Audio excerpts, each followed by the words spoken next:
Welcome to our second webinar on the Iran conflict. My name's Elliot Chapman. I am the Military Intelligence Insight Manager here at Janes, and I'll be hosting our discussion today. But much more important than me is our panel of excellent expert analysts that we have today. So to begin with, we've got Jeremy Binnie, of course, our Middle East defense specialist, Alex Pape, who's the head of Sea Insight at Janes, and Prashasti Saxena, who is a senior country intelligence analyst in the country intelligence team. As I mentioned, a lot has happened. Some things have changed. Some things have remained the same. Excuse me. Iran continues to strike out at countries in the region. Shipping remains targeted and constrained in the Strait of Hormuz. There remains to be a degree of political resilience and continuity inside Iran. So these are all things that we're going to touch on today. And I think, sort of to begin with, Jeremy, if I can come to you, perhaps we can just begin talking about, what achievements the US-Israeli campaign has made overall inside Iran, and then maybe talk about the kind of dynamics of the air and sort of missile campaign right now as it stands. So over to you, Jeremy. Thanks, Elliot. Obviously, it's a sort of huge surprise attack on the Iranians, and it's an unprecedented bombing campaign, so bigger than the Israeli Operation Rising Lion last year. And decapitating, an attempt to decapitate the Islamic Republic and kill as many senior people as possible, whilst also degrading their military capabilities. This time, given the damage the Israelis did back in June last year in Rising Lion to their air defences, that aspect's presumably been a lot easier to get in there and destroy those the remaining air defence threats, or at least the medium to high altitude ones. It's been a massive attack. I think that's clear. On the counter attack, obviously the Iranians, as was very much expected, has retaliated against all US bases in the region, plus energy targets and things like that. There was a big surge on the 28th of February, so they got out a pretty impressive launch force on that day. And then the US officials made a big thing about that dropping off over the subsequent days. Dropping 95% down, etc. But what we're actually seeing is them holding fairly steady now. So I think it was 10 ballistic missiles against the UAE yesterday, 9 against Qatar. That's holding pretty steady, to be honest. But what I think we're looking at a situation is where if the Iranians really wanted to get that first wave in, degrade the ballistic missile defences to a state where they could begin to prevent the bases being used for offensive operations against them, so that they would have more of the initiative. And in fairness, we're seeing some satellite imagery now corroborated that ballistic missile defense radars have been hit, so some surprisingly good targeting by the Iranians. But what this really doesn't seem to have done is had a massive impact on air defenses in the Gulf and Israel, and also offensive operations against the Iranians. So it still does look very much like the Israelis and the Americans are very much on the offensive, and they are still progressively degrading Iranian capabilities. I suppose neatly on to the sort of naval, sort of maritime domain.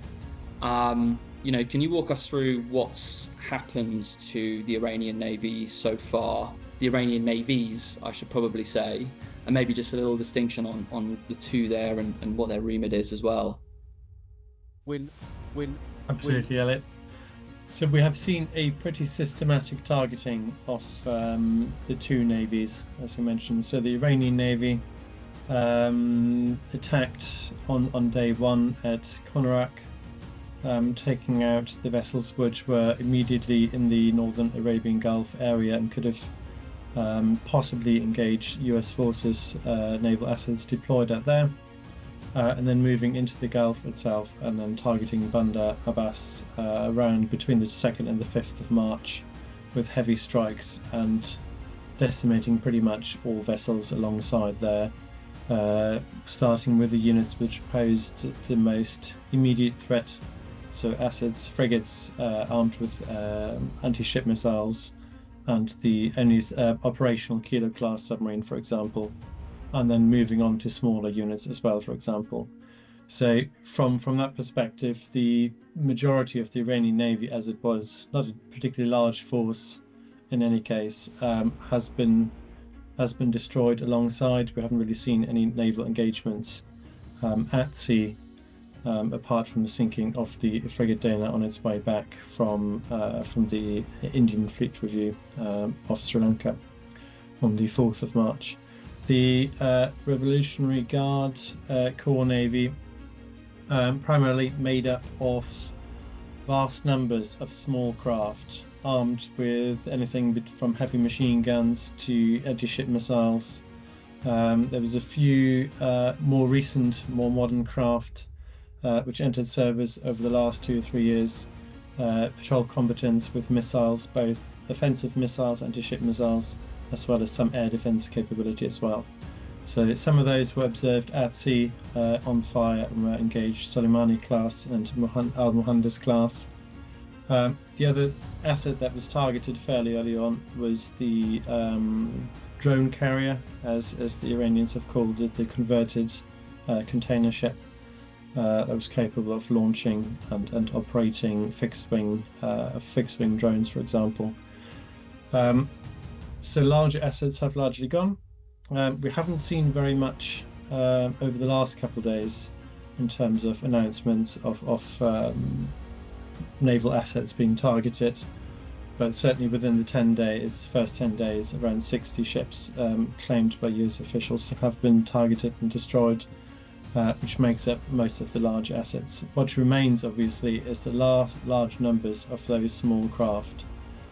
We have seen some of those targeted as well over the last week. Mine-laying craft in particular were mentioned in a statement by CENTCOM, which would go to some way to address the threat from sort of asymmetric warfare, mining the Strait of Hormuz and approaches, for example. But Prashasti, moving on, I suppose, to actually inside Iran as well, and the dynamics inside the country, inside the government.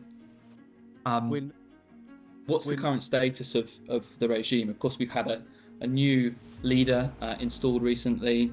Some reports of leader being injured. I'm not sure if they're verified or not. But yeah, can you tell us about sort of stability inside Iran as a result of this conflict? Sure, yeah. Thank you for having me. So as we know that we have a new supreme leader, Mujtaba Khamenei, which is the son of the previous supreme leader, Ayatollah Ali Khamenei, who was assassinated on 28th February. And before I go into looking into how stable the political apparatus is domestically, or what the nature or how hard the coercive security apparatus is in Iran, I want to flag that we have seen a couple of high-profile assassinations in the last couple of days, including Ali Larijani, who was a senior advisor to Ali Khamenei, and also the secretary of the Supreme National Security Council. And I think today there were reports claiming the death of Ismail Khatib, who was now the previous Minister of Intelligence.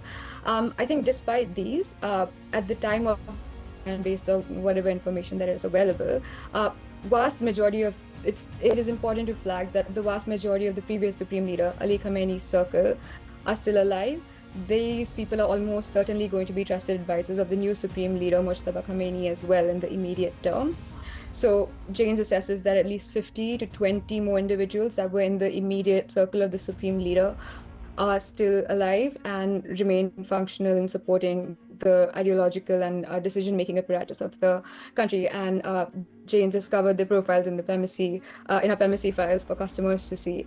I just want to flag a I just want to discuss the political situation, or how stable or how fragmented the internal coercive apparatus has been, in two strands. And I think we can look at it through has their ideological cohesion, willingness to repress been reduced, and second, what their actual personal and operational capacity is as of the time of the webinar and based on the information available. So on the capabilities side, I think it is quite likely that a significant number of secondary level IRGC and Basij commanders have been killed, given that most of the confirmed strikes by the US and Israel have not targeted or claimed to have assassinated several senior military leadership figures. But it is important to note that this disruption may not necessarily translate to domestic weakness for these structures. So the IRGC and the Basij command structure, especially in domestic security roles when it comes to domestic threats, is relatively quite decentralized, and a lot of the local command structures have authority to act on B2B threats, including protest activity. So that means, like, on an ideological and capabilities level, even if mid-level commanders, or even if, say, a few notable leadership figures within the IRGC have been assassinated, the government or the regime's security apparatus still remains quite intact in its ability to control the political narrative and the expression of dissent domestically.